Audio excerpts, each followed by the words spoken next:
آج کی ویڈیو کا ٹائٹل ہے امت کا فرض اور ہمارے حالات۔ ویڈیو کی طرف بڑھیں گے ساتھیوں، کمنٹس کر سکتے ہیں آپ، کمنٹس لائن ہمیشہ کھلی رہتی ہیں۔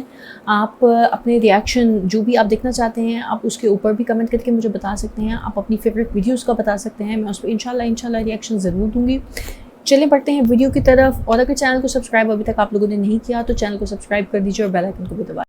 وَلَا تُطِعِ الْكَافِرِينَ وَالْمُنَافِقِينَ، اور دیکھیے کافروں اور منافقوں کی باتوں کی پرواہ نہیں کرنی۔ یہ بہت امپورٹنٹ بات ہے، یہ قرآن حکیم میں ٹاپک بار بار آیا ہے۔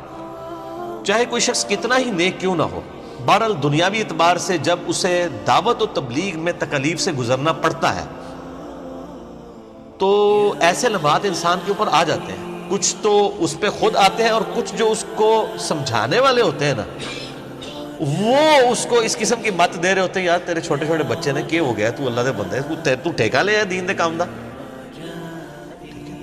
پوری دنیا جنہوں پتہ ہے، لوگوں کو پتہ ہے نماز پڑھنا ہے، پڑھ دے رہے۔ اب یہ اتنا خطرناک کھیل لوگ کھیل رہے ہوتے ہیں کہ ہم اگر یہ دعوت لے کے کھڑے ہوئے ہیں تو ہم اپنے بیاف کے اوپر کھڑے ہیں کیا؟ نہیں، نبی علیہ السلام کے صحیح مسلم میں حدیث ہے کہ مومن وہ ہے جب برائی دیکھے تو ہاتھوں سے روکے، ہاتھوں سے نہیں روک سکتا تو کم از کم زبان سے روکے، اگر زبان سے نہیں روک سکتا تو دل میں برا جانے، لیکن دل والے کو انڈوس نہیں فرمایا ذالک اضعف الایمان، یہ تو بالکل لولا لنگڑا قسم کا ایمان ہے۔ کیا ہم زبان سے بھی کسی برائی کو برائی کہنے کے لیے تیار نہیں ہیں؟ اور دل پہ بھی زیادہ عرصہ برائی نہیں رہتی ہے، یہ حقیقت بات ہے۔ جب زبان سے آپ اظہار نہیں کرتے تو آہستہ آہستہ آپ اس سسٹم کا حصہ بن جاتے ہیں۔ زبان سے کم از کم بات کرنی ہے، گونگا شیطان نہیں بننا۔ اسلام تو کہتا ہے ہاتھ سے بھی روکنا ہے برائی کو، کتنے % لوگ روکتے ہیں؟ الٹا جو بیچارہ زبان کے ساتھ لوگوں کو ہدایت کی طرف بلاتا ہے اور بتاتا ہے کہ یار یہ آپ کے ساتھ آپ کے بزرگوں نے ہاتھ کیا ہے، یہ آپ کو غلط دین بتا کے گئے ہیں، دین اصل میں یہ ہے کتاب و سنت میں، اس کو لوگ آگے سمجھا رہے ہوتے ہیں یار تو اللہ دے بندے ایڈا بڑا رسک لے رہے ہیں، لوگ تیرے خلاف ہو جائیں گے۔ تو یار یہ بات تو آپ نبی علیہ السلام کو اصل میں سمجھا رہے ہیں کہ بھی نبی صلی اللہ علیہ وسلم نے کیوں یہ باتیں کی ہیں جس کی وجہ سے لوگوں نے یہ بات پہنچانی ہے لوگوں تک۔ ظاہر ہے الحق مر، عربی میں محاورہ ہے، حق کڑوا ہی ہوتا ہے۔ آپ جتنے مرضی ایسا انداز میں بات کریں، جو حق اور سچ بات ہے وہ چبھ جاتی ہے اگلے بندے کو جس نے بات نہیں مانتی۔ تو اس کا کبھی یہ سلوشن نہیں ہے کہ وہ دعوت سے پیچھے ہٹ جائے، یہ بالکل غلط ہے۔ اور یہ آپ دیکھیں اتنا بڑا ایشو ہے کہ نبی علیہ السلام کو اسپیسیفکلی اور آپ کے صحابہ کو بھی کہا جا رہا ہے کہ آپ نے بھی جو ہے وہ کافروں کی باتیں نہیں ماننی ہیں، ان کی پرواہ نہیں کرنی۔ وَلَا تُطِعِ الْكَافِرِينَ، کافروں کے کہنا مت مانو، وَالْمُنَافِقِينَ، اور نہ منافقین کا، وَدَعْ آذَاهُمْ، اور نہ پرواہ کرو ان کی طرف سے آئی ہوئی تکلیف اور اذیت کے اوپر، کہ یار اب جو ہے وہ مجھے ان تکلیف میں انہوں نے ڈال دیا ہے تو اب میں جو وہ دین کا کام چھوڑ دوں یا میں بیک فٹ کے اوپر چلا جاؤں۔ دیکھیں شعب ابی طالب کے اندر نبی صلی اللہ علیہ وآلہ وسلم کو 3 سال تک کس طرح گزارا کرنا پڑا ہے۔ بخاری مسلم میں آتا ہے، سعد ابن ابی وقاص کہتے ہیں کہ 3 سال تک ہماری حالت یہ تھی کہ ہم پتے کھا کے گزارا کرتے تھے، اور جس طرح بکریوں کو مینگنیاں آتی ہیں نا، اس طرح ہمارے ساتھ معاملہ ہوا کرتا تھا۔ تو کیا انہوں نے دعوت کا کام چھوڑ دیا؟ اور پھر میں اس سے اگلی بات کروں گا کہ 2.25 ارب، یہ چلیں احتیاطاً 1.5 ارب مسلمان ہیں، 1.5 ارب مسلمانوں میں ایک مسلمان نے بھی ایسا نہیں ہونا کہ جو نر بن کے صحیح طریقے سے بات کرے اور کھڑا ہو جائے مخالفت کے لیے ان باطل لوگوں کی کہ جنہوں نے دین کا جنازہ نکالا ہوا ہے، اور وہ یہ سمجھتا رہے یہ کوئی اور کام کرے گا۔ بھئی کون کرے گا کام؟ جس کو سمجھ آئے گی وہ کرے گا۔ کیا ہم اللہ تعالیٰ کو یہ جواب قیامت دن دے سکتے ہیں؟ قطعاً نہیں۔ یہاں تو لوگ غلط باتیں ممبر کے اوپر بیان کر کے چلے جاتے ہیں، اور پھر جو بیٹھے ہوئے ہیں ان کو ٹینشن شروع ہو جاتی ہے، وہ اپنی ٹینشن ریلیز کرنے کے لیے انجینئر صاحب کو فون کر دیتے ہیں، وہ جی آج فلاں مولوی صاحب نے ممبر کے اوپر یہ بات کر دی ہے۔ تو میں پھر ان سے پہلا سوال کرتا ہوں کہ بھئی آپ کو نہیں پتہ یہ انہوں نے بات غلط کی ہے؟ کہتے نہیں پتہ ہے۔ تو ساری دنیا کی مصیبتیں ان کا بوجھ میں نہیں اٹھانا ہے اکیلے بندے نے؟ آپ کی زبان نہیں اللہ نے آپ کو دیا، آپ گونگے شیطان ہیں کہ آپ کم از کم اس لیکچر کے بعد ہی ان کو بند کمرے میں لے جاتے ہیں اور کہتے ہیں کہ حضرت صاحب یہ آپ حدیث اور واقعہ کہاں سے بیان کر رہے ہیں؟ یہ میری ذمہ داری ہے کہ دنیا میں جہاں کہیں جھوٹ کوئی بیان کرے گا تو میں نے پریکٹیکلی جا کے وہاں پہ لوگوں کی اصلاح کرنی ہے۔ اکیلا بندہ کیا کر سکتا ہے؟ ہر بندہ جو جہاں پر ہے وہ ذمہ دار ہے۔ کنتم خیر امۃ اخرجت للناس تأمرون بالمعروف وتنہون عن المنکر وتؤمنون باللہ، تم بہترین امت ہے ہی اس لیے ہو نبی صلی اللہ علیہ وآلہ وسلم کی نسبت کی وجہ سے جو بہترین امت کہا گیا اس وجہ سے نہیں کہ آپ صلی اللہ علیہ وسلم کا بہت بلند مرتبہ ہے اس وجہ سے امت کا بھی بلند مرتبہ ہو گیا، نہیں، بلکہ آپ کی ختم نبوت کی برکت سے، کہ چونکہ آپ کے بعد نبی کوئی نہیں آنا، نبیوں والا کام اب اس امت نے کرنا ہے، یہ ہے وجہ جس کی وجہ سے یہ امت افضل ہے، اور وہ کام امت کاری کوئی نہیں ہے۔ امت کاری ہے یا اللہ جو کچھ بھی ہے تیرے محبوب کی امت سے ہے، چور ہیں، ٹھگ ہیں، فراڈی ہیں، بے نمازی ہیں، حرام خور ہیں، سانو انجی قبول کر، جو کچھ بھی ہے تیرے محبوب کی امت سے۔ امت نے یہ سمجھ لیا ہے، یہ رزلٹ نکالا ہے امت نے۔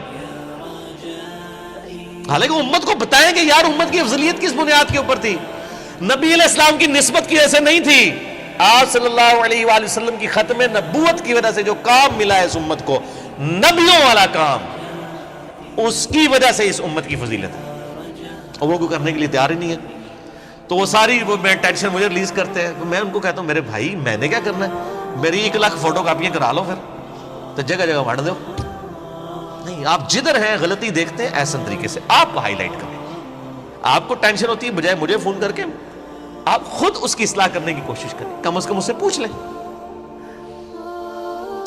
وَتَوَكَّلْ عَلَى اللَّهِ، اور توکل اللہ پر کیجئے، وَكَفَى بِاللَّهِ وَكِيلًا، اور اللہ آپ کے لیے کارساز کافی ہے۔ دیکھ لیں کیا ایک وہ حالت ہے کہ ایک شخص سیدنا ابو بکر الصدیق رضی اللہ تعالیٰ عنہ علیہ السلام کو لے کے آپ صلی اللہ علیہ وآلہ وسلم رات کے اندھیرے میں مکے سے نکلتے ہیں، اپنے بستر پر سیدنا مولا علی رضی اللہ تعالیٰ عنہ علیہ السلام کو لٹا کے جاتے ہیں کہ مانتے واپس کر کے آ جانا، اور راستے میں جاتے ہوئے جو ہے وہ آپ رضی اللہ تعالیٰ عنہ جو ہے وہ کیا سوچ رہے ہوں گے جب غار ثور کے اندر، جو سورہ توبہ میں ذکر آتا ہے کہ جب تم دونوں غار میں تھے اور تم اپنے ساتھی سے کہتے تھے غم نہ کرو اللہ ہمارے ساتھ ہے، یعنی اس حالت میں جب آپ مکے سے نکل رہے ہیں، اور یہ 1 ہجری کا واقعہ، اور 8 ہجری میں 8 سال کے بعد آپ صلی اللہ علیہ وآلہ وسلم فاتح کی حیثیت سے وہاں پہ داخل ہو رہے ہیں، اور جب مکے سے نکل رہے ہیں سراقہ ابن جوشم، سراقہ ابن مالک جو مخبری کرنے کے لیے آیا، اس کا گھوڑا دھس گیا، واپس نہیں جا سکا۔ 2-3 بار ایسا ہوا، اسے سمجھ آ گیا بھی اللہ کے پیغمبر ہے۔ سیدنا ابو بکر صدیق رضی اللہ تعالیٰ عنہ کو نبی علیہ السلام نے کہا سراقہ کو بشارت دے دو کہ میں اس کے ہاتھ میں کسرا کے کنگن دیکھ رہا ہوں، کسرا پرشین امپائر، اور وہ کسرا جو اس کا ہیڈ، اس کے کنگن دیکھ رہا ہوں۔ اس وقت تو سراقہ نے بھی سوچا ہوگا کہ اپنی جان بچا کے رات کے اندھیرے میں یہاں سے جا رہے ہیں اور مجھے کہہ رہے ہیں کہ پرشین امپائر گرے گی اور اس کے کنگن میرے ہاتھوں میں ہوں گے۔ اور پھر سیدنا عمر فاروق رضی اللہ تعالیٰ عنہ علیہ السلام کے دور میں وہ وقت آیا ہے، سیدنا عمر نے بلا کے پھر سراقہ کو وہ پورا کسرا کا لباس پہنایا، اور اس کے بعد کہا اتار دو، یہ مومنین کا مال ہے۔ انہوں نے سمجھا یہ مجھے گفٹ ہو گیا، انہوں نے کہا نہ، نبی علیہ السلام نے صرف کہا تھا دیکھا ہے، بس اتنا، اس سے زیادہ نہیں، یہ مومنین کے بیت المال میں ہے۔ تو رومن اور پرشین امپائر گر جائے گی کسی نے سوچا تھا؟ نہیں۔ تو نبی صلی اللہ علیہ وآلہ وسلم کو کہا جا رہا ہے اللہ پہ توکل کریں، اللہ تعالیٰ بہتر کارساز ہے۔ جی تو ساتھیو، امت کے بارے میں کیا بات کریں؟